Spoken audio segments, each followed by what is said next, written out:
If Luke had woken up 10 minutes later, he might have missed the moment his private backyard turned into a wedding venue for strangers. But the sound of clanking metal, voices barking orders, and the unmistakable beat of a DJ soundcheck dragged him from his Saturday slumber. Bleary-eyed and barefoot, he shuffled to the window, still expecting to see the garbage truck or maybe the neighbor's kids fighting over a basketball.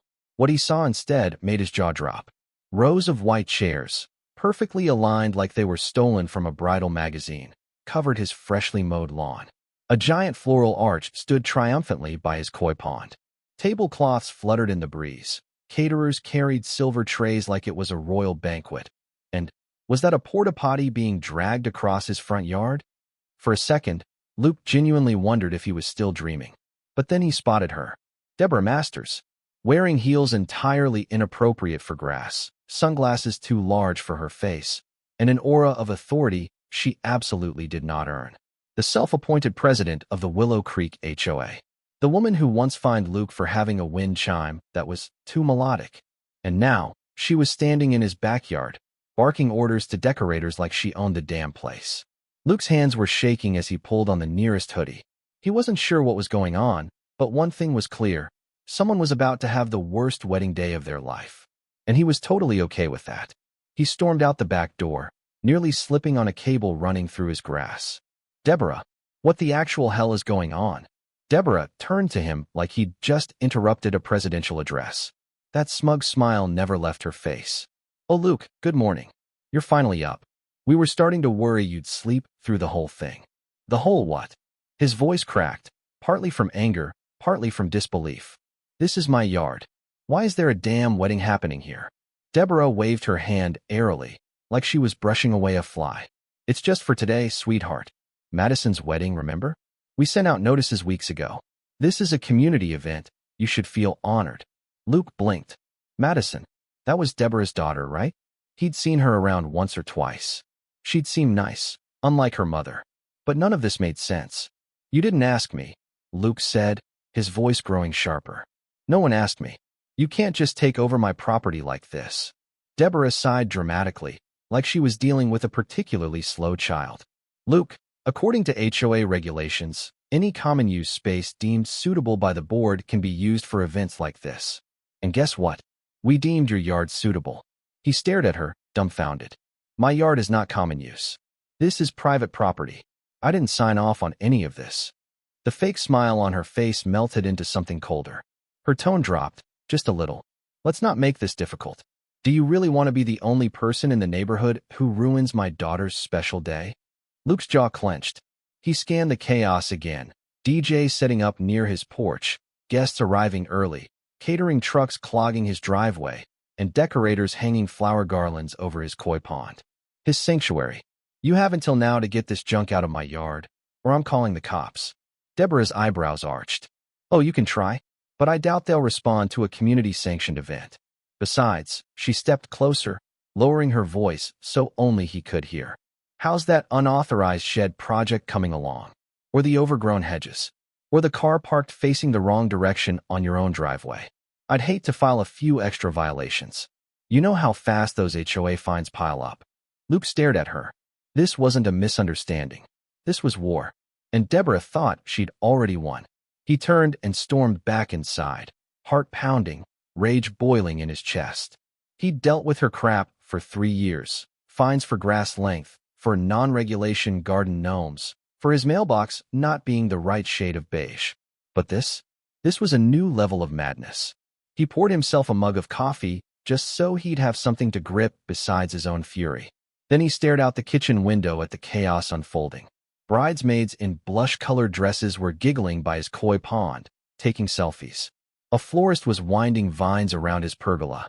And someone had the audacity to park a photo booth trailer right in front of his garage. He needed a plan. Something that would ruin this entire thing before it began. And then it hit him. The sprinklers. The old underground system, installed by the previous owner, abandoned for years because the water it pumped out was basically liquid rust. Thick, stagnant, reeking of sulfur and metal. They'd capped the system, but Luke had always meant to rip it out. Now, he was so glad he didn't. A slow, dangerous smile spread across his face. If Deborah wanted a wedding in his yard, Well, she was going to get exactly what she asked for. Luke sat at his kitchen table, his coffee growing cold in his hands. Outside, the chaos continued, unfolding like a meticulously planned siege on his sanity. The bridesmaids were now posing with champagne flutes on his stone walkway. The DJ was testing the mic with a check, 1, 2, blasting it across the entire neighborhood. A group of elderly guests were already seated, fanning themselves, completely unaware they were trespassing. And Deborah? Deborah was in her element. She floated through the scene in her pastel pink blazer like a general surveying her troops. Smiling, nodding, giving little waves to arriving guests. You'd think this was her mansion estate, not someone else's backyard. Luke's blood boiled. The audacity. The delusion. He grabbed his phone and dialed the only sane person left in Willow Creek. Tom Rodriguez, the one board member on the HOA who actually had a soul. Tom, he growled the second the line picked up. Please tell me you're not behind this circus. Tom sighed like he'd been waiting for this call all morning. Luke, man, I just found out like an hour ago. I'm sorry. I don't know how she pulled this off. She's out there throwing a damn wedding on my lawn. And she's claiming it's board approved. Well, Tom hesitated. She kinda twisted the wording in the bylaws. There's a clause about using suitable community-adjacent space for events with board approval, and she basically forced it through with 2 proxy votes. Luke was silent for a beat. So she just wrote her own permission slip. Pretty much, Tom said grimly. And if you fight it, she's got enough technicalities to drown you in violations. Luke rubbed his temples. Deborah had always been a manipulator, but this was pathological. I'm not letting this happen, Tom. She's going to regret picking my yard. I get it, but don't go nuclear, okay? Tom's voice dropped. Listen, this stays between us, but I heard something. Luke sat forward. What? She didn't choose your yard for aesthetics. She chose it because she blew the HOA's event fund. Luke blinked. Come again. She was supposed to book that vineyard upstate. Had a deposit and everything. But apparently, she funneled the rest of the funds into, well, personal expenses. Spa packages. Landscaping for her house. A kitchen remodel. Oh my God. Yup. When she realized she couldn't afford the real venue, she panicked. So she made up the community event story to save face. Luke leaned back in his chair, stunned. She's not just a control freak. She's a fraud. Exactly, Tom said. But she's good at covering her tracks. If you're going to fight back, make sure it's smart. Clean. Or else she'll make you look like the problem. Luke hung up without another word. His fingers hovered over the sprinkler control in the garage, an ancient, rusted switch he hadn't touched in years. But he remembered its sound, its sputter, the sulfuric stench that used to make him gag every time he mowed the lawn. It was still there, still waiting. For the next hour, Luke became a man possessed. He dragged out his old toolbox, ripped open the sprinkler box, and reconnected the main line.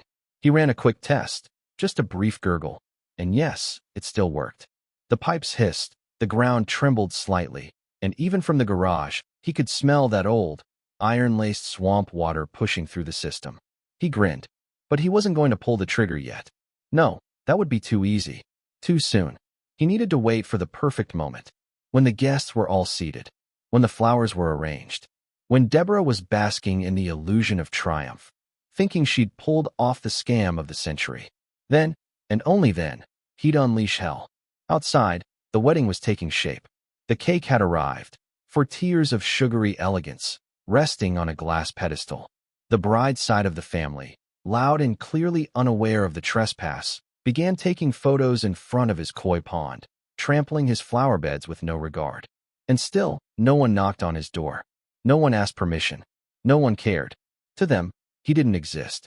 He was just the background character in Deborah's fantasy. Then came a knock. Luke opened the door expecting a vendor, or worse, another bridesmaid asking to use his bathroom. But standing there was a young man in a tux, nervously adjusting his tie. Hey, you must be Luke, the man said. Yeah, and you are? David. I guess technically I'm the groom. Luke narrowed his eyes. David raised both hands quickly. I swear I didn't know. I thought we had a vineyard booked. I found out this was someone's house like 2 hours ago. And then I realized it was your house. You're marrying Deborah's daughter? David winced. Yeah. Or, I was supposed to. Luke stepped out, arms crossed. You're telling me you had no idea your future mother-in-law stole someone's backyard? David looked like a guy on the edge of an existential crisis. Honestly, I've been having second thoughts for weeks. Deborah's intense, controlling. Stephanie just lets her do whatever she wants. This whole wedding was supposed to be small, just a beach ceremony. Deborah turned it into this monster. Luke eyed him, unsure if he pitied him or wanted to punch him. I get why you're mad, David added quickly. If someone did this to me, I'd lose my mind. I just wanted to say, I'm sorry. Luke's expression softened. Slightly. David turned to go, then paused. Whatever you're about to do, maybe just don't ruin it for Stephanie. She didn't ask for this. Luke didn't answer. He just watched as David disappeared back into the chaos. And then he walked to the garage and flipped the rusty switch halfway. He didn't unleash the sprinklers, not yet. But now they were armed.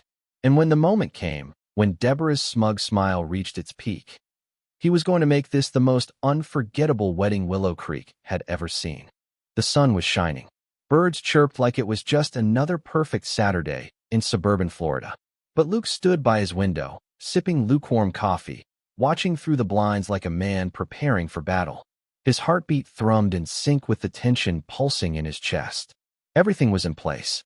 Outside, the wedding was a symphony of oblivious joy. The DJ had finally gotten the sound system working. Smooth jazz hummed over the lawn. Guests mingled in linen suits and pastel dresses, glasses of bubbly clinking, laughter floating like champagne bubbles. The ceremony was set to start in exactly 20 minutes. Luke's backyard, his sanctuary, his private space, was now an impromptu chapel. White chairs, twinkle lights, expensive floral arrangements hanging from every possible hook and branch. And in the center of it all was Deborah, basking in praise, laughing too loudly, shaking hands like a damn senator. She hadn't even glanced at his house all day. She'd already decided she'd won. Luke rolled his neck, cracked his knuckles, and walked out to the garage. The old sprinkler control was waiting. He adjusted the timing mechanism, tested the pressure gauge. That ancient system, abandoned for over a decade, had become a weapon. Years of rust and stagnant water were about to become the stars of the show. Guests began taking their seats. The bridesmaids lined up at the edge of the yard, giggling and whispering. The DJ queued up the processional music, something soft, romantic, completely inappropriate for the storm about to come. Luke watched it all unfold with the cold detachment of a man who had nothing left to lose. He could see Deborah now, standing at the front near the arch, eyes glowing with triumph. Her daughter Madison, nervous, radiant, but clearly uncomfortable, hovered near the back door of Deborah's house, her white dress gleaming in the sun. This was the moment, the one Deborah had orchestrated, bullied, and schemed her way toward. Luke's hand hovered over the control switch. Not yet. The guests stood, turning toward the house. Phones came out. Music swelled. The bride took a single step forward. Click. At first, it was just a noise. A gurgle. A hiss. A strange subterranean rattle that made the guests glance down in confusion. Then, with a violent sputter, the first sprinkler exploded to life, right in the middle of the aisle. Brown, foul-smelling water shot into the air like a geyser, dousing the guests in the front row. Gasps turned to screams as more sprinklers followed, each one firing in unpredictable arcs, spraying across tables, cake, chairs, faces, silk dresses, and satin heels. What the? Someone yelled. A woman shrieked as her hat was knocked clean off by a high-pressure stream of sludge. The DJ's system sparked violently as water hit the wiring, music warping before cutting out entirely. One of the bridesmaids slipped in a growing puddle and landed face-first into the aisle, her dress instantly soaked and ruined. Then came the cake. That towering four-tier masterpiece collapsed like a sandcastle in a tide pool. The top tier rolled off and splashed into the koi pond, sending frightened fish darting in every direction. The guests were running now, heels stuck in mud, suits dripping, hands raised against the oily spray. The beautiful outdoor wedding had become a war zone. And then came Madison. She stepped out, her dress perfectly white, for half a second. She screamed as a jet of water nailed her right in the chest. The silk clung to her body, the hem of her gown instantly turning brown. Her veil, delicate and hand-stitched, was plastered to her face like seaweed. Luke opened his back door and stepped onto the porch. Calm, unapologetic. victorious. And that's when Deborah saw him. Her expression twisted from confusion to horror to pure, unfiltered rage. You, she shrieked, stomping toward him, heels sinking in the mud. You did this. Luke crossed his arms. Did what? Turn on my old sprinkler system on my property. You ruined everything, she bellowed, her voice cracking. He raised a brow. Maybe you should have booked a real venue instead of stealing someone's backyard. Madison was crying now, trying to salvage her soaked bouquet. David, the poor groom, stood motionless, completely frozen, unsure if he should help his fiancée or run. But the real show was just beginning. Deborah turned, desperate to regain control. Everyone calm down. We'll move the ceremony indoors. Luke let out a dry laugh. Oh, into my kitchen? That's cute. She spun around, her fists clenched. I swear, Luke, you'll regret this. Oh, I don't think so, he replied, raising his voice so the whole crowd could hear. You want to tell them, Deborah? Want to tell them this isn't even a legal venue? That you never asked me, never got my permission? Or better yet, want to tell your daughter where the HOA event money really went? The air shifted. Silence spread like a virus. Madison turned slowly to face her mother. What is he talking about? Deborah's lips parted, but no words came. You lied to her, Luke said. You lied to everyone here. You spent the HOA's funds on yourself and used my yard to cover it up. People were recording now. Phones everywhere. Guests whispering, backing away from the disaster. David finally stepped forward, looking between mother and daughter. Wait, this wasn't a real venue. Deborah floundered. It was. I had to improvise. You used someone's backyard without asking. Madison screamed. Mom, you promised. Luke watched it all unfold with icy satisfaction. The queen was crumbling, and the whole kingdom saw it. By the time the first police car pulled up, called in by a caterer over a billing dispute, the wedding was over. The guests had either fled or were lingering awkwardly at the edges, hoping to catch more drama. Deborah was still fuming, covered in mud and mascara streaks, trying to shout down Luke while simultaneously avoiding the cops' questions. Madison stood off to the side, her bouquet limp, her dress stained, her eyes hollow. David approached her slowly. I can't do this, he whispered. Madison looked up. What? I can't marry into this. Your mom, this whole thing. It's a disaster. Madison didn't even argue. She just stood there, blinking, as David turned and walked away. Luke leaned on the porch rail, arms crossed, watching Deborah finally break. It wasn't just about a ruined wedding. It was about years of petty fines, harassment, and control. And now the queen was drowning in her own swamp. For a woman who spent years controlling everything and everyone in the Willow Creek neighborhood, Deborah Masters was shockingly unprepared for the collapse of her empire. The muddy water hadn't even fully soaked into Luke's lawn before whispers started spreading among the guests. Low murmurs at first, then louder, sharper, more pointed. She didn't book a real venue? She used his backyard without permission? Did you hear about the HOA money? Someone recorded the whole thing. Of course they did. It was 2025. This was practically a reality show now. Within minutes, clips of Madison's ruined dress, Deborah's meltdown, and Luke's declaration about the HOA funds were circulating on the neighborhood group chat. And the HOA board? They were already panicking. Tom Rodriguez showed up just as the second police car arrived. He wasn't dressed for a wedding, just khakis and a polo, but his expression said everything.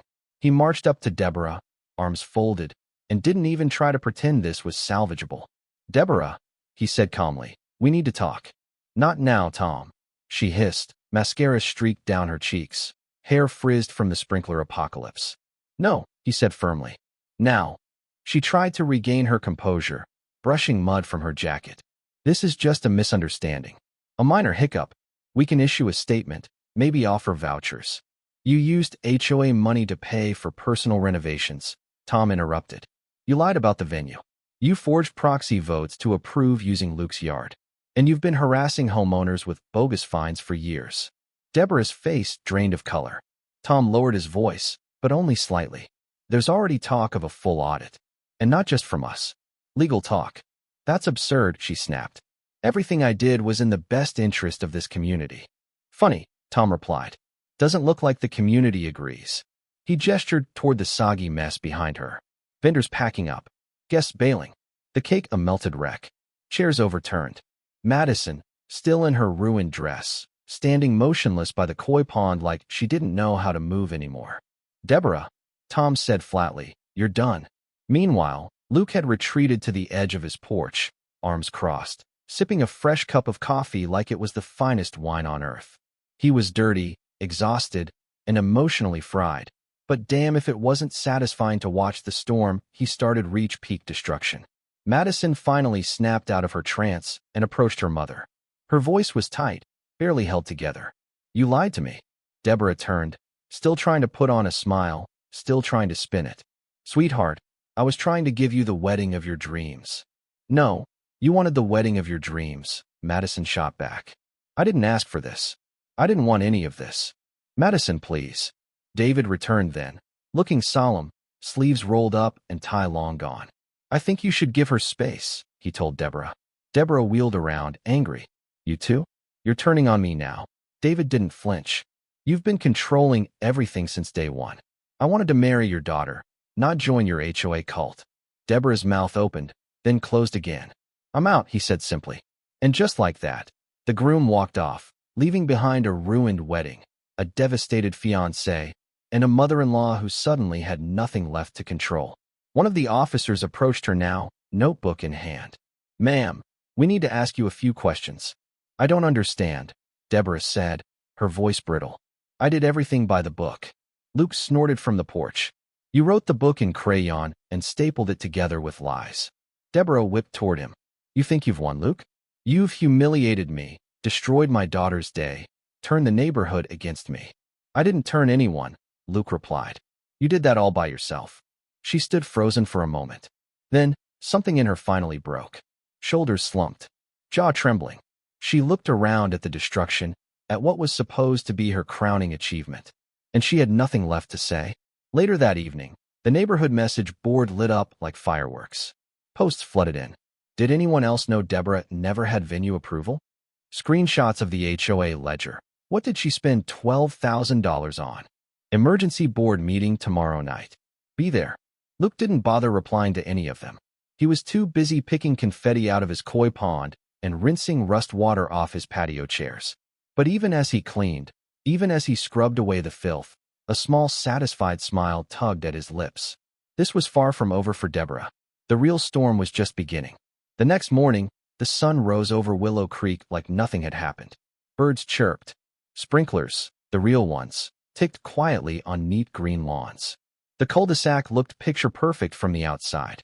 But the people? They were buzzing. And not in the wedding way. Deborah Masters hadn't been seen since the night before. Her house was dark, her driveway empty. A few neighbors swore they saw her slip into her car just after midnight. Oversized sunglasses on, bags stuffed into the back seat, and speed off into the dark like a scandalized reality show contestant. If she was running, no one was stopping her. And no one was going to miss her. Luke stepped into his backyard, sipping coffee, surveying the wreckage like a general after battle. The grass was patchy and brown. Pieces of white ribbon clung to his bushes. One chair had somehow ended up wedged in a tree. The arch still stood, tilting slightly, like a monument to HOA corruption. But it was his again. For the first time in years, Luke felt something wild and unfamiliar. Peace. No HOA warning slips in the mailbox. No angry emails about unauthorized solar lights or excessively festive Halloween decorations. No Deborah. He heard the front gate click and turned to see Tom walking up with a half smile and a clipboard. You ready? Tom asked. For what? Emergency HOA meeting, Tom replied. We're voting on whether to dissolve the whole thing. Luke blinked. Wait, for real? Tom nodded. With Deborah gone, there's no one left to defend it. People are pissed. Some of them want blood. The rest just want freedom. Luke smirked. Got room for one more vote. Hell yeah, Tom grinned. Bring your lawn chair. And maybe some popcorn. That evening, the community clubhouse, usually a place for quiet crafts and HOA scolding sessions, was packed wall to wall. Neighbors who hadn't shown up to a meeting in 5 years were there. Eyes sharp, faces grim. The HOA board, what remained of it, sat at the front like a defeated jury. Luke arrived late, slipped in near the back. A few people gave him a nod. One woman clapped him on the back and whispered, "That was the most entertaining thing I've ever seen." I still have mud on my dress. He gave a small smile. Then Tom stood. He didn't need a microphone. The room was dead silent. I think we all know why we're here, he said. Deborah's actions weren't just unethical, they were criminal. She used HOA funds for personal gain, lied to the board, and manipulated her power to harass homeowners. The police are involved. An audit is in progress. But more than that, she broke our trust. A few people nodded, arms crossed. I propose we disband the current HOA. Permanently. We don't need a dictatorship disguised as community management. He paused. We need to take our neighborhood back. And then came the vote. One by one, hands shot up. Luke raised his too. The final count. Unanimous. Later that night, Luke sat on his porch, watching the sun dip behind the rooftops. A cool breeze drifted through the neighborhood. For the first time in years, it didn't carry the sharp scent of stress and HOA threats. It smelled like relief. He didn't feel like a hero. Not exactly. But damn if it didn't feel good to win. His phone buzzed, a message from Tom. Audit team coming Tuesday. You should see the receipts she tried to hide. It's wild. Then another message. This time from an unknown number. Madison, I just wanted to say thank you. You were the only one brave enough to stand up to her. I'm sorry she made your life hell. You didn't deserve that. Luke stared at it for a moment, then typed back. Neither did you. He leaned back, coffee in one hand, peace in the other. For once, Willow Creek was quiet. And that was the best victory of all. A week later, Luke stood at the edge of his freshly reseeded lawn, a garden hose in one hand and a quiet smile on his face. The arch was gone. The chairs, the mud, the chaos, all gone. In their place, dandelions pushing up through the soil. A brand new koi filter humming gently. And most of all, silence. Across the street, Deborah's house sat empty. For sale sign on the lawn. Curtains drawn. Rumors swirled. She'd moved to Arizona to start fresh. Luke didn't care. Let her start fresh somewhere else. Somewhere HOA-free, preferably with no neighbors.